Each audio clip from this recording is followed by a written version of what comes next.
It's fine. It's fine. It's fine. It's fine now. It's fine. It's fine. Really, it's fine. It's totally fine. It's fine. Go back to work. It's fine. It's fine. That's fine. It's fine. It's fucking fine. It's fine. It's fine. It's fine.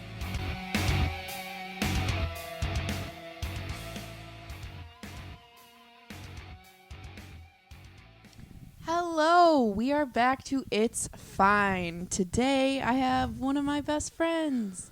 It's Matt Hart. Hi. He also does stand-up. He's not just like a friend. I'm more than a friend. I felt like I needed to I felt like I needed to say that because I don't just have. All right, I'm gonna start over. It's Matt Hart. First of all, you're not filming this, right? Yeah. No, yes. Do I look? I want to come across as a casual. Okay. Like I don't care. I don't care wouldn't what have I'm worn wearing. this. I wouldn't have taken my sweater if you wanted to come off casual. Also, you buttoned your shirt back up. Okay, so from the That's better. cut from the top. Hey Mackenzie, it's great to be here with you. Who watches this? I mean, who am I talking to? Should I? Well, The mic can hear your breath. it's great to be here. People say I'm a lot of fun, and Actually, never heard that. it's I'm just kind of casual. You know, I'm laid back. I'm easy to get along with. Mackenzie brought me here for a reason, so. No one was disputing that. Did someone say something to you right before you came here? No, no one would. I've never. No one would say something like that because there's no reason for them to suggest anything like that. I work well with others. That's great on-camera chemistry with anybody. All right, we're just gonna take a break. Is everything okay here, buddy? Yeah, it's just a big deal. Coffee. It's not that big of a deal. It's just like we're a couple of friends. We're just talking about comedy.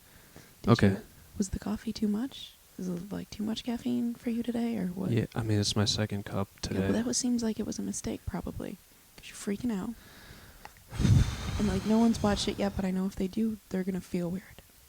I'm gonna take this sweat. Don't take it off. Don't take it off because it's making you look casual. Okay. Definitely don't take just half of it off. If you're going to take the whole thing off. Okay, it's taking it off. No, this is good, right? Thank you for tuning in. This is Mackenzie's podcast. Matt, Yeah. Hart, is it? Yeah. Like the organ? How often do you get that? How often do people... Well, let me tell you. Yeah.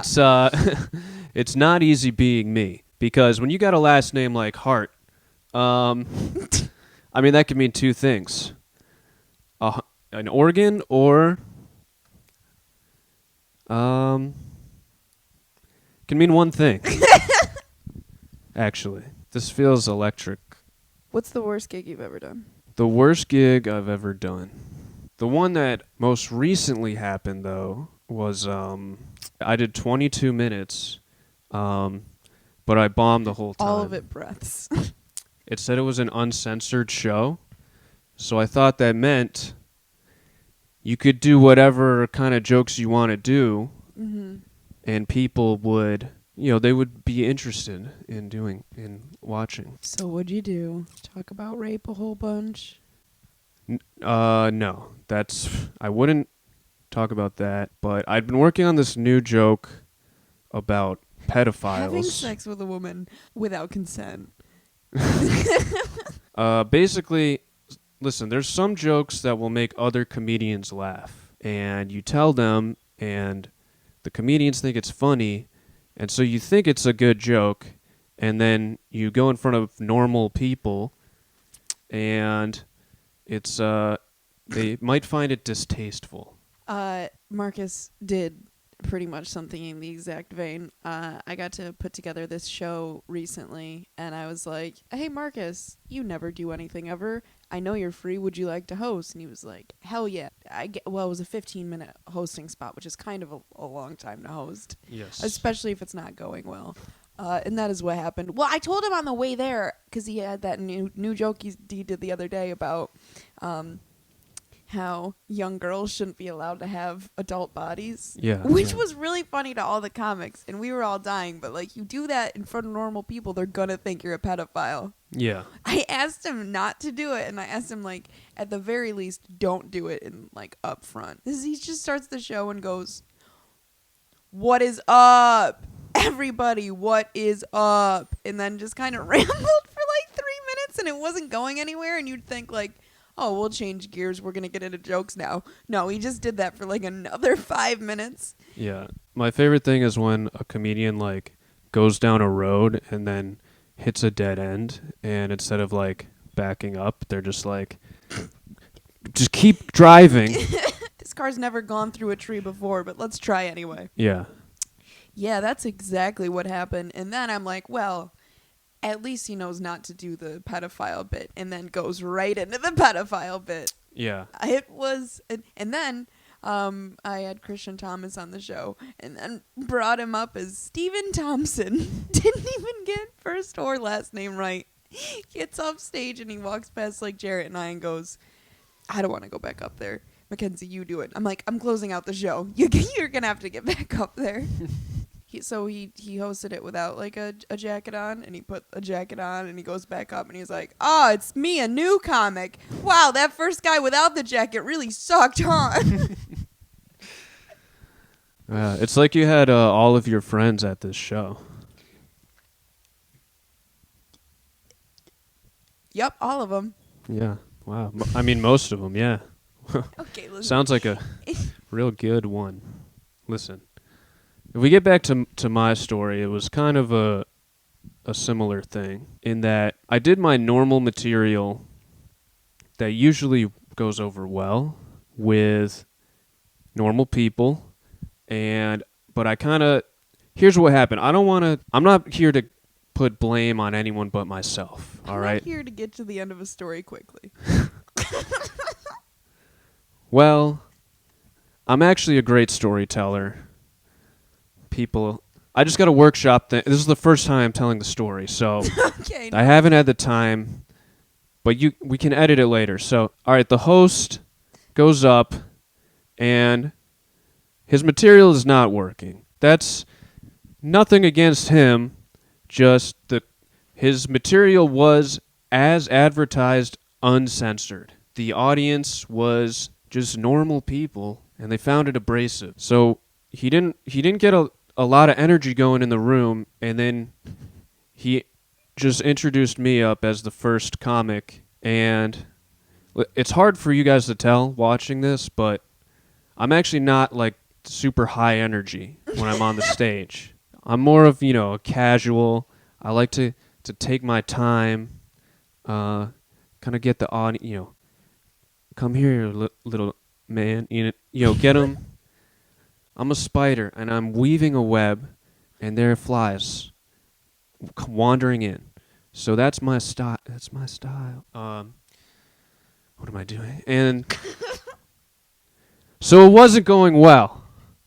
My material wasn't going well, and so I said to myself, all right, this host, he said I could do as long as I want. He's not going to light us, which I think he probably regretted after me, because I started doing this new joke in retaliation against the audience because they didn't like the material that I was catering towards them. I was like, this is my safe material.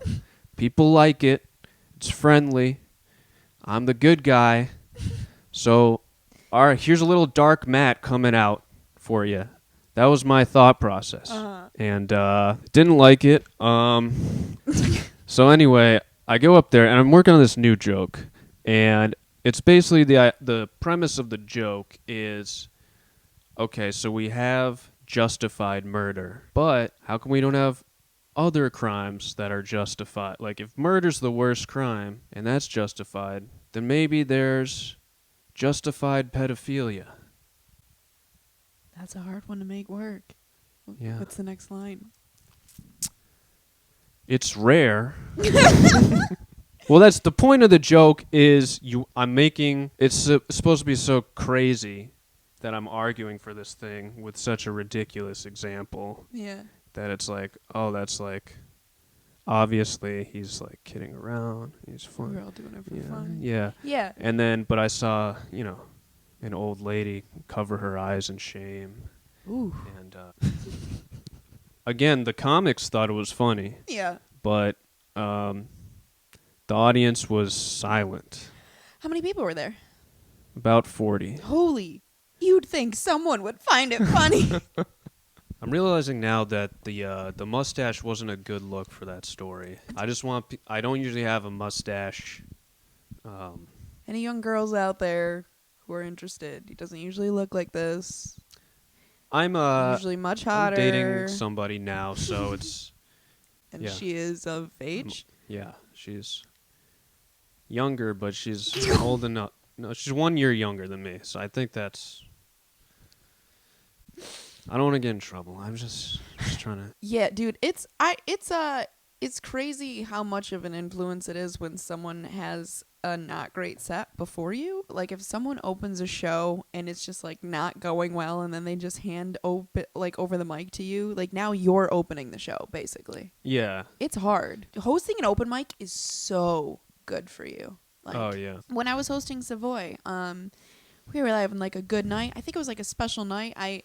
This is when I was like co-hosting it with Nick Yeah. Heupel. I love him. He crushed his half hour. Yeah. He did so good. Yeah. It didn't feel like half an hour. No, it didn't. It like zipped by. I thought he Yeah. ended early. Yeah. I'm so happy for him. But so I made cookies for everyone that night. Spirits are up, and then someone goes up and is like telling a story about their suicide attempt from like 2 days earlier, and they're like shaking and on the verge of tears, and everyone is silent and like not really like if there's laughter, it's very uncomfortable forced because they like feel bad, and then ends on like this super sad, super morbid note. Puts the mic back in the stand. I go up to shake his hand, which is like a normal. It's what you're supposed to do when you hand off the mic. Looks me in the eye, pauses, refuses to shake my hand, and then storms off stage, walks through the bar, slams the door, and leaves. And I've never heard more like deafening silence in my entire life. And I had to go back up and be like, okay, like give it up for him. You want to grab a cookie on your way out? And then like tried to like joke around a little. How do you joke about that? You don't really. People budged like a tiny inch, and I was like, I'm not prepared to handle this. I'm just gonna hand it off to the next comic. Yeah. So you did what that host did to me. That was. Yeah, pretty much. Dude. Yeah. There was a host. Oh my god, this show was bananas. This guy was hosting, and I think he did kind of a long host set too.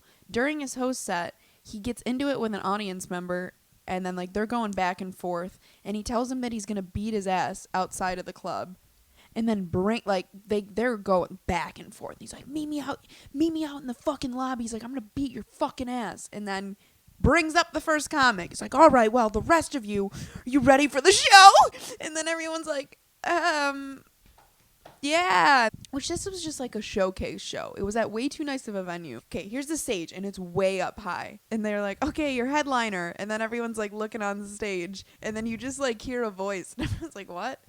Then you look over to the right of the stage, like 3 feet, like on the ground is everyone else, and it's just like a dude in a wheelchair with a mic. Which is fine that the headliner has a wheelchair. That's totally fine. But like, no one could get him on stage. So he told his jokes. No one could see him because their seats are all like a little bit raised. So everyone's like trying to like sit up and see what's going on. And it's like one of the weirdest things I've ever seen. And he also started getting into fights with like audience members, like just like verbal, like tearing them apart. And he had this one joke that like wasn't almost even a joke. It was so sad. He just started talking about this is me quoting him, okay? This is not me saying this. But he's like, Sure. Bet you guys want to know why I'm in the wheelchair. Just like that. And everyone was like, oh, you don't have to tell us. And he's like, all right, I'll tell you. And then he goes, my dad had a big my dad had a big retard dick, stuck it in my mom, fucked something up inside of her when he pulled out, and then this happened to me. And then everyone just exactly what you're doing, like, Well, no, I mean that's what happened. That's why most people are in wheelchairs. because their dads have big retard dicks. Yeah, No, it's not. yeah. That's This isn't that It medically? is known. So then everyone's just kind of like uncomfortable, and he's like, "You don't have to be uncomfortable to happen to me, not you." He ended up ending up strong. I don't know how. Yeah. And then wheeled away. Into the sunset. No, just through the audience because he was on the ground. Do mentally ill people have big dicks? From my history, if I'm just going through The my own ones dating you've slept history, with? Yeah. yes. Yes. Okay. That's that might be a crime. Is that a crime? Well, I'm counting depression as mental illness, no? Okay, you're one of those people. Oh my god. No, it is. I mean, I just didn't want to say retarded. clinical- That's what it. Clinical depression. Yeah. So you've slept with mentally disabled people, isn't No. what I was asking? No. Okay. Have you? It sounds like you. I mean, you said you did, but that's You? fine. No, Okay. I wouldn't know how big. And if I did, they'd be of age. Yeah. So it's none of your business. Yeah, What's what's the best way to wrap all of that with a bow? I'm so sorry for this podcast. I don't know. I mean, I learned a lot. What'd you learn, buddy? There's a lot of things, I need to work on Eye about contact. myself. Eye contact. Well, it was nice having you anyway. I didn't learn anything, for the record. I knew everything that I already knew. Don't practice now. All right. Do you have anything coming up, Matt Hart? I don't have confirmation on it yet. But I should have some gigs lined up in the future. Well, I don't want to speak at it. There's a show on February 28th at the Fuse Box put on by Tommy McGuire. And I believe the concept is you do one set for one show, and then all the comedians will get high and do a second show. And That's the sweet. ticket pays for both shows, so that should be Oh my god, fun. that would give me such anxiety. Have you ever done stand-up high before? No, I haven't been high in like 4 years. Really? And you're gonna No. do it for the show? Yeah. I mean, actually, I've never been high. Okay. Dude, I tried to. Okay. January 25th, I'm at the Hudson Valley Distillery. I'm closing out the fucking show. I don't know what. Didn't mean to do that. You're calling some. February. Yeah, hello, the president. Hudson Valley Distillery, January 25th. Do you have your friends on that show too? Yes. It sounds like it's going to be really good. This was It's Fine with Matt Hart. Thanks.